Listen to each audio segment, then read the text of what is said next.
రాత్రి 12 గంటల సమయం. గ్రామం చుట్టూ కమ్మిన అడవి నిశ్శబ్దంగా ఉంది. అందరూ తమ ఇళ్లలో నిద్రపోతున్నారు.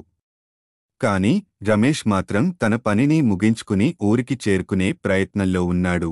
రమేష్ ఏమాత్రం భయపడకుండా అడవి దారి పట్టాడు.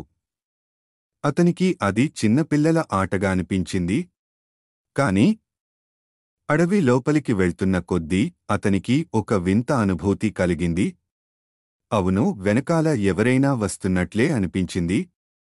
తన వెనక్కి తిరిగి చూసినా ఎవరూ కనిపించలేదు.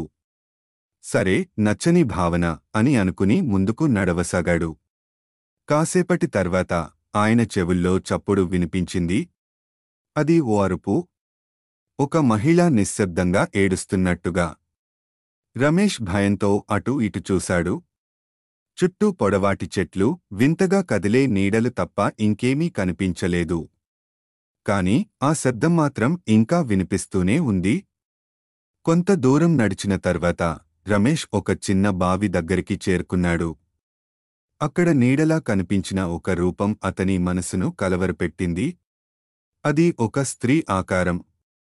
తెల్లని చీరలో, చెయ్యిలో పసుపు జాబిలి పువ్వులతో కనిపించింది. ఆమె ముఖం మాత్రం పూర్తిగా కనిపించలేదు. రమేష్ భయం గమనించక, ఎవరండి? మీకేమైనా సహాయం కావాలా అని అడిగాడు. కాని ఆ స్త్రీ ఏమీ స్పందించలేదు. నిమిషం తర్వాత ఆమె మెదలడం ప్రారంభించింది. భయంకరంగా తన చేతిని పైకెత్తి, నువ్వు వస్తావా? నీ చావు సమీపంలో ఉంది అని అరిచింది. రమేష్ భయంతో అటు ఇటు చూశాడు. చుట్టూ పొడవాటి చెట్లు, వింతగా కదిలే నీడలు తప్ప ఇంకేమీ కనిపించలేదు. కాని ఆ శబ్దం మాత్రం ఇంకా వినిపిస్తూనే ఉంది. రమేష్ భయంతో వెంటనే వెనక్కి తిరిగి పరుగెత్తాడు. కాని ఆ స్త్రీ రూపం ప్రతి చెట్టుకి ఎదురుగా కనిపించసాగింది. చివరకు గ్రామానికి చేరుకున్నాడు. ఆ తర్వాతి రోజు ఆ దారిలో ఎవరూ వెళ్లలేదు. ఆ స్త్రీ ఎవరో, ఆమె కథ ఏదో ఇప్పటికీ ఎవరూ చెప్పలేరు.